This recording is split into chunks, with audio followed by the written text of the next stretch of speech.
આપણો ધારાસભ્ય ગોપાલ ઇટાલિયા ઈશુદાન ગઢવીન.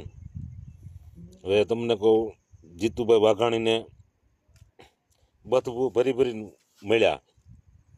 સારું કહેવાય એમ કે ભાઈ એને તો વિસાવદર તાલુકાની જરાક કદાચ રજૂઆત કરી છે, કૃષિ મંત્રી છે, તો કે ભાઈ અમારા તાલુકામાં ખાતરની અછત છે, રોડ રસ્તાની અછત છે, તકલીફ છે, એ કંઈક રજૂઆત તો કરી છે ને. પણ મને એવું લાગે છે એવી કઈ રજૂઆત નહીં કરી હોય, પણ હમણાં થોડાક દિવસે ઓલી ડાયરી ખોવાઈ ગઈ છે, એટલે મને એમ છે ડાયરીની ગોતે છે, કોણ લઈ ગયું ની જડતી નથી, એટલે કદાચ એની રજૂઆત કરવા ગયા હોય. કારણ કે એણે વેદનાની ડાયરી ગામડે ગામડે જઈને લખી હતી, એ ડાયરી મળતી નથી, ત્યારે ખોવાઈ ગઈ છે. એટલે કદાચ જીતુભાઈને એને ભલામણ કરી હોય કે ભાઈ તમે ગૃહમંત્રી સાહેબને કહો કે અમારી ફરિયાદ લઈ લે, અને મારી વેદનાની ડાયરી ખોવાઈ ગઈ છે ને કોઈક ચોરી ગયું સારું. હવે ઓલા બેલા કાર્ડમાં ચોરી ગયું કે પછી જામનગર જૂતા કાર્ડમાં કોઈ ચોરી ગયું કે પછી ઓલા કડદા કાંડમાં ભાઈ જતા હતા ને પાછા ભાગ્ય આવ્યા હતા એમાં ક્યાંય પડી ગઈ ચોરી ગયું છે. એટલે વેદનાની ડાયરી ગોતે છે. પણ આ વેદનાની ડાયરી હારી મળે તો ખબર પડે ને કે ક્યાં ક્યાં ગામમાં શું તકલીફ હતી. આપણે બધા એમ કહીએ છીએ કે ભાઈ ગોપાલભાઈ કામ નથી કરતો, કામ નથી કરતો, કોઈ રજૂઆત નથી કરતો, ફલાણું નથી કરતો, ઢીકડું, તો બિચારો ક્યાંથી કરે. પણ યાર જેને લખ્યું હતું તો બધું આ મોઢે તો ન હોય, એવડું કાંઈ 150 ગામનું મોઢે તો ન હોય. એટલે 150 ગામમાં હું લખ્યું હતું, કેના કેના નામ લખ્યા હતા, ક્યાંથી ક્યાં કોઈ રસ્તા બાકી છે, શું કોને તકલીફ છે, એ બધું લખ્યું હતું એ વેદનાની ડાયરીમાં. એટલે વેદનાની ડાયરી ખોવાઈ ગઈ છે.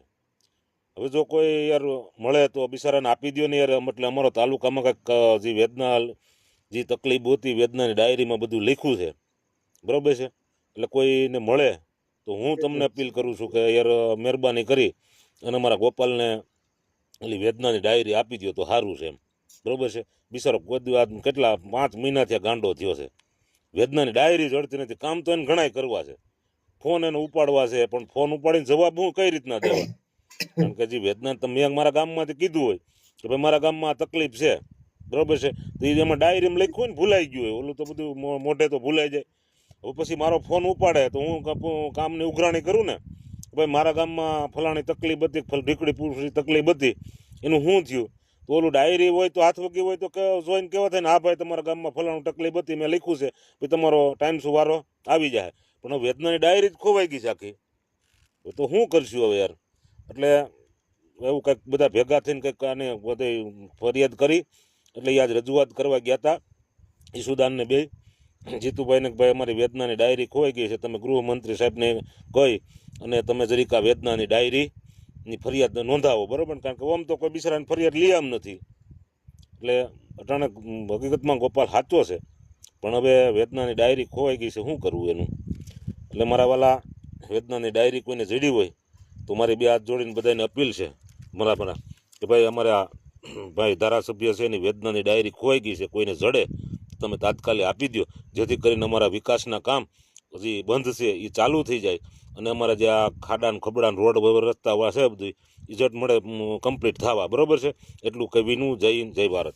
મિત્રો, આ ભાઈ જે પોતાના મનની વ્યથા રજૂ કરી રહ્યા છે, વ્યથા ખાલી આ ભાઈના મન પૂરતી સીમિત નથી, પરંતુ વિસાવદર વિધાનસભાના મોટા ભાગના લોકોના મનની પણ આ જ વ્યથા છે.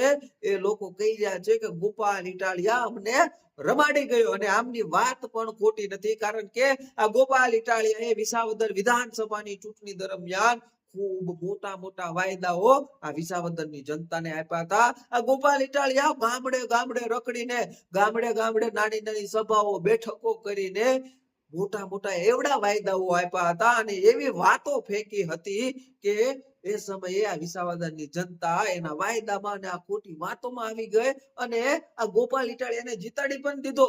આ ગોપાલ ઇટાલિયા ગામે ગામ જઈને માઇક નું ભૂંગળું મોઢાની સામે આવી જતું એટલે ભાષણબાજી ચાલુ કરી દેતો કે મને એક વાર જીતાડી દો, હું આ વિસાવદરની જનતા માટે રાત દિવસ કામ કરીશ, તડકો નહીં જોઉં, છાંયો નહીં જોઉં, ટાઢ નહીં જોઉં, અને વિસાવદરની જનતા માટે સતત 24 કલાક કામ કરતો રહીશ. જેવો જ ગોપાલ ઇટાલિયા જીતી ગયો, વિસાવદરની જનતાના કામ કરવાની તો વાત એક બાજુ રહી ગઈ. આ વિસાવદરમાં ક્યારેક ક્યારેક જ ડોકાય છે, બાકી તો આખા ગુજરાતની અંદર ફોર્ચ્યુનર લઈને ફાંકા ફોજદારી કરતો ફરે છે. અને આ ગોપાલ ઇટાલિયાએ ગામડે ગામડે જોઈને એક વેદનાની ડાયરી બનાવી હતી. અને એ ડાયરીમાં ગામડે ગામડે જઈને લખતો કે બોલો તમારા ગામનો શું પ્રશ્ન છે મને લખાવી દો, કારણ કે આવડો મોટો મત વિસ્તાર છે, મને ભૂલાઈ જાય તો આ ડાયરીમાં લખી દઉં. જેવો જ હું ધારાસભ્ય બનીશ એટલે તમારા ગામનો એક પણ પ્રશ્ન હલ કર્યા વગરનો નહીં રહેવા દો, બધા પ્રશ્નોનું સમાધાન કરી નાખીશ. એવી રીતે હરેક ગામડાઓમાં ઘરે ઘરે જઈને નાની નાની બેઠકો કરીને આ ગોપાલ ઇટાલિયાએ અને એની વાદે ચડેલા એના પાગ્યાઓએ પણ વેદનાની ડાયરીઓ બનાવી હતી. હવે ગોપાલ ઇટાલિયા જીતી ગયો એટલે વેદનાની ડાયરી જ ક્યાંક ખોવાઈ ગઈ છે. વેદનાની ડાયરી ખોવાણી નથી, પરંતુ આ વિસાવદરની જનતાને મૂર્ખ બનાવીને, વેદનાની ડાયરીના નામે મૂર્ખ બનાવીને આ ગોપાલ ઇટાલિયા વિસાવદરની જનતા સાથે રમત રમી ગયો.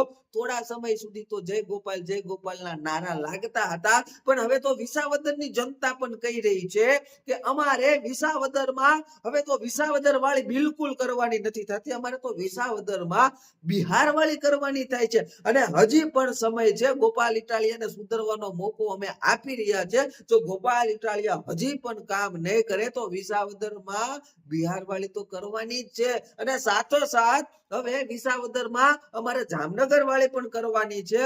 આવું વિસાવદરની જનતા ચોરે ચોકે બોલી રહી છે, કારણ કે ગોપાલ ઇટાલિયાને હવે આખી વિસાવદરની જનતા ધીરે ધીરે કરતી ઓળખતી જાય છે. હવે તો આમ આદમી પાર્ટીના કાર્યકર્તાઓ ગોપાલ ઇટાલિયાને ઓળખતા થઈ ગયા છે કે આ માણસ એકદમ નકામો માણસ છે, અમને રમાડી ગયો, અમને રમાડીને મત લઈ ગયો અને જીતી ગયો. એટલે નવી ફોર્ચ્યુનર લઈને આખા ગુજરાતની અંદર ફાંકા ફોજદારી કરવા માટે થઈને આમથી આમ હડિયું કાઢી રહ્યો છે. અને પાછો એ કહી રહ્યો છે કે વિસાવદર વાળી કરવાના છે ગુજરાતમાં. એટલે હવે તો વિસાવદર વાળી કરવા નથી માંગતા, અને આ ટણપો આખા ગુજરાતમાં ફાંકા ફોજદારી મારે, અને એના ભાગ્ય પાછા આખા ગુજરાતમાં ફાંકા ફોજદારી મારે કે ગુજરાતની અંદર વિસાવદર વાળી કર્યું. પેલા વિસાવદર વાળાને તો પૂછો કે એને હવે આવતી ચૂંટણીમાં વિસાવદર વાળી કરવી છે કે નથી કરવી. એ લોકોને ખુદ પોતે વિસાવદર વાળી નથી કરવાની, બિહાર વાળી કરવાની છે. અને ગોપાલ કામ ન કરે તો જામનગર વાળી કરવાની તૈયારી કરીને વિસાવદર વાળા બેઠા છે. અને આ પાગ્યાઓ ગુજરાતમાં વિસાવદર વાળી કરવી. બોલો એલા અરવિંદ કેજરીવાલના ચેલા ચપાટાઓ, ખાલિસ્તાની આતંકવાદીઓના ફંડ ઉપર જીવનારો ગુજરાતના આપના નેતાઓ, તમે જરાક તો શરમ કરો. જે જનતાને ઉલ્લુ બનાવીને તમે જીતી ગયા, એ જનતાને જ્યારે તમારે મદદની જરૂર છે ત્યારે તમે એ જનતાને, તમારા મત વિસ્તારની જનતાને મદદ કરવાના બદલે ગુજરાતની અંદર બીજી જનતાને ઉલ્લુ બનાવવા માટે થઈને નીકળ્યો છો. તમારામાં તો નાક શરમ જેવું કાંઈ છે નહીં. આ તો હારું છે મફતિયા આપ્યા હો કે તમારી આટલી બધી ઇજ્જત નથી, નહીંતર ઇજ્જત જતા જરા પણ વાર ના લાગે. ગુજરાતની જનતા આ મફતિયા આપ્યાઓની વાતોમાં તમારે ક્યારેય ના આવવું જોઈએ, કારણ કે આમનું કામ જ છે જનતાને મૂર્ખ બનાવવું, જનતાને મોટા મોટા વાયદાઓ દેવા, જનતાને સામે મોટી મોટી ફાંકા ફોજદારી કરી કે અમને આમ કરી દેશું, અમને જીતાડી દો, અમે તમારા હરેક દુઃખનું નિવારણ લાવી દેશું. પણ અમારી પાસે સત્તા નથી, આમ નથી, એવા ખોટા વાયદાઓ કરે. જ્યાં સત્તા છે ત્યાંની જનતા રોઈ રહી છે. જ્યાં સત્તા છે પંજાબમાં, ત્યાંના ખેડૂતો રડી રહ્યા છે. જ્યાં સત્તા છે પંજાબની અંદર, ત્યાંના ઉદ્યોગપતિઓ, મધ્યમ વર્ગના લોકો રડી રહ્યા છે. અને આ વાત કરે છે અહીંયા કે ગુજરાતની અંદર હરેક જગ્યાએ અમે વિસાવદર વાળી કરજો.